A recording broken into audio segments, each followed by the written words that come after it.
Assalamualaikum warahmatullahi wabarakatuh. Halo teman-teman, perkenalkan nama saya Andi Miftah Ainun. Jadi ini adalah video pertama di YouTube channel saya. Semoga video-video yang akan saya upload selanjutnya dapat bermanfaat untuk teman-teman.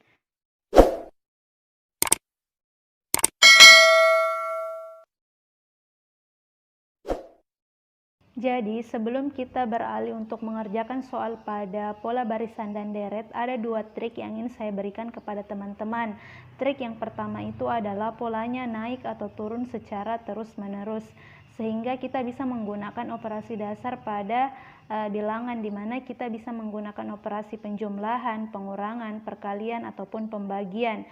Kemudian yang kedua itu adalah metode lompat-lompat, di mana kita bisa menggunakan metode lompat 1, lompat 2, ataupun lompat 3. Maksudnya di sini adalah kita bisa lompat 1 pada barisan, ataupun bahkan lompat 2 pada barisan, atau lompat 3 pada barisan. Sebenarnya metode naik atau turun secara terus-menerus dan lompat-lompat ini adalah dua hal yang saling berkaitan, di mana misalkan polanya itu naik atau turun secara terus-menerus, otomatis kita bisa menggunakan metode lompat 1.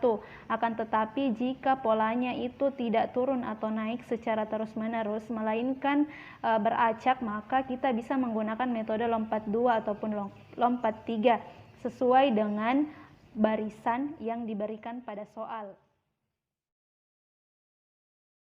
Baiklah, agar teman-teman lebih paham terkait contoh soal barisan dan deret, maka kita beralih ke contoh soal yang satu. Kita bisa lihat dia nilainya dari 52 sampai 77, dia nilainya semakin bertambah, dan penambahan di setiap nilai itu tidak besar. Jadi kita bisa mencoba untuk menggunakan metode penambahan. Misalkan dari 52 ke 53 itu kan ditambah 1, 53 ke 56 itu ditambah 3, 56 ke 61 itu ditambah 5, 61 ke 68 itu ditambah 7, dan 68 ke 77 itu ditambah 9. Nah, bagi teman-teman yang familiar dengan bilangan ini kan menggunakan bilangan ganjil 1, 3, 5, 7, dan 9. Otomatis angka setelah angka 9 pada bilangan ganjil itu kan 11, jadi nanti 77 pasti akan ditambah 11 dan akan menghasilkan 88. Jadi jawaban yang benar itu adalah C. Coba teman-teman perhatikan pada soal nomor 2, dia pola bilangannya berbeda dengan soal yang nomor 1, di mana pola bilangan pada soal nomor 2 ini dia polanya tidak beraturan. Maksudnya nilainya itu bisa bertambah dan berkurang, tapi tidak selalu bertambah secara terus-menerus, juga tidak selalu berkurang secara terus-menerus. Oleh karena itu kita bisa menggunakan metode lompat-lompat seperti yang telah saya jelaskan tadi. Misalkan kita bisa lompat 1, lompat 2, ataupun lompat 3. Nah, di sini teman-teman bisa perhatikan kira-kira kita lompat berapa supaya nanti kita bisa dengan mudah untuk menemukan jawaban yang diinginkan. Misalkan saya ambil dari angka yang kedua ini 99. Kira-kira saya lompat berapa supaya nanti saya bisa memperoleh nilai di X dan di Y. Misalkan saya lompat 3. 1, 2, 3 berarti 99 ke 100. Nanti 100 kita lompat 3 lagi, 1, 2, 3 untuk memperoleh nilai X-nya. Nah, dari 99 ke 100 yang mungkin itu cuma 1, yaitu ditambah 1. Kemudian dari 100 ke X itu pasti juga akan bisa saja ditambah 1 atau ditambah 2. Nanti kita tinggalkan dulu untuk pola yang ini. Sekarang kita cari pola yang lain lagi, misalkan 77. 77 otomatis kita juga harus lompat 3. 1, 2, 3. Berarti 77 ke 78 juga ditambah 1. Nah, kita bisa menyimpulkan bahwa kemungkinan yang digunakan pada pola ini yaitu dia lompat 3 dan selalu ditambah 1. 99 ke 100 ditambah 1, 99 ditambah 1 menghasilkan 100, 100 ditambah 1 pasti akan menghasilkan 101. Kemudian 78 lagi lompat 3 ke Y ditambah 1 dan akan menghasilkan 79.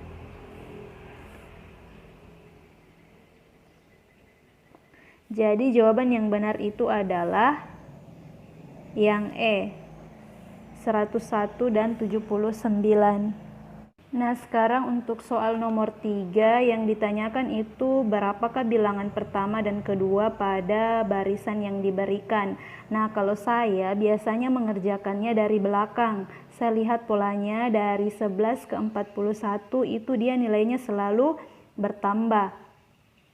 Nah, jadi kita sebenarnya bisa mengira-ngira apakah ini penambahan, apakah kita menggunakan metode penambahan, pengurangan, ataupun perkalian dan pembagian. Tapi kalau dilihat-lihat dari pola yang ada, sepertinya kita bisa menggunakan metode penambahan. Nah, dari 11 ke 15 itu dia ditambah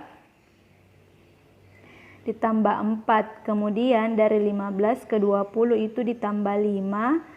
Dari 20 ke 26 itu ditambah 6, 26 ke 33 itu ditambah 7, dan 33 ke 41 itu ditambah 8. Nah, dari pola yang kita peroleh bahwa ternyata penambahannya itu secara terus-menerus dari 4, 5, 6, 7, 8, otomatis nanti 41 itu akan ditambah 9 dan hasil yang di sini pasti akan ditambah 10. Jadi 41 ditambah 9 itu sama dengan 50 dan 50 ditambah 10 itu sama dengan 60. Jadi jawaban yang benar itu adalah 60 dan 50. Cukup simpel kan teman-teman? Coba teman-teman perhatikan pada soal nomor 4, dia polanya dari 1, 2, 3, 4 itu masih aman, akan tetapi tiba-tiba muncul angka 9 di mana selisih antara 4 dan 9 ini sangat jauh. Otomatis kita tidak bisa menggunakan metode lompat 1 untuk menyelesaikan soal ini. Coba kita menggunakan metode yang kedua, yaitu metode lompat-lompat. Misalkan kita lompat 2 dari 1 ke 3 itu, kemudian 3 ke 9, kemudian 9 ke 27. Nah, teman-teman yang familiar dengan angka ini pasti akan dengan mudah untuk menemukan pola yang digunakan pada barisan ini. Dari 1 ke 3, 3 ke 9, 9 ke 27 itu kan menggunakan perkalian 3.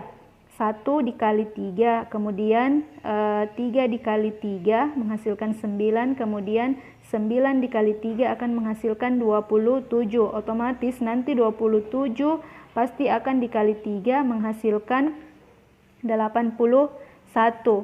Nah, dari option kita lihat kemungkinan jawaban yang benar itu C dan D. Nah, kemudian kita coba lagi yang bilangan kedua dan keempat. Dari 2 ke 4, kemudian 4 ke 8, kemudian 8 ke bilangan setelah 27. Nah, dari 2 ke 4 ini kan juga menggunakan metode perkalian 2, kemudian 4 dikali 2 juga akan menghasilkan 8, kemudian 8 dikali 2 akan menghasilkan 16. Jadi jawaban yang benar itu adalah 16 dan 81. Jadi jawaban yang benar itu adalah C. Coba teman-teman perhatikan pada soal nomor 5 di mana polanya itu dia secara tidak beraturan. Dia tidak bertambah ataupun berkurang secara terus-menerus. Jadi kita tidak bisa menggunakan metode lompat 1 untuk menyelesaikan soal ini. Misalkan saya menggunakan metode lompat 2. Ini metode yang paling mudah untuk menemukan polanya. Misalkan dari 2 ke 4, kemudian dari 4 ke 6, kemudian 6 ke 8, kemudian 8 ke bilangan yang dicari. Dari 2 ke 4 kita bisa menggunakan metode penjumlahan bilangan 2, berarti ditambah 2, kemudian 4 ditambah 2 menghasilkan 6, 6 ditambah 2 menghasilkan 8, dan 8 ditambah 2 akan menghasilkan bilangan 10. kita sisa mencari berapa bilangan setelah angka 8. Jadi kita bisa mulai dari 64 ke 32, kemudian 32 ke 16, kemudian 16 ke bilangan setelah angka 8. Nah, dari sini kita bisa melihat bahwa ternyata dia nilainya berkurang secara terus-menerus, sehingga kita bisa menggunakan misalkan metode pengurangan, perkalian ataupun pembagian. Kalau misalkan saya menggunakan metode pembagian, 64 saya bagi berapa untuk menghasilkan 32? Otomatis saya harus bagi dengan 2, menghasilkan 32. Kemudian 32 saya bagi 2 untuk menghasilkan 16. Kemudian 16 saya bagi 2 untuk menghasilkan 8. Jadi jawaban yang benar itu adalah 8 dan 10. Oh, seharusnya di sini 10 ya teman-teman, mohon maaf. Jadi jawaban yang benar itu adalah A. Nah, coba teman-teman perhatikan pada soal nomor 6. Sebenarnya pada soal tes CPNS itu tidak selamanya barisan yang diberikan itu dia dalam bentuk angka. Akan tetapi kadangkala yang diberikan itu dia barisannya dalam bentuk huruf seperti pada soal nomor 6 ini. Nah, trik yang digunakan sebenarnya hampir sama dengan trik pada pola bilangan yang dalam bentuk angka, di mana kita bisa menggunakan metode lompat-lompat ataupun penjumlahan. Nah, kalau misalkan pada soal nomor 6 ini, kita bisa dengan mudah menemukannya hanya dengan melihat polanya.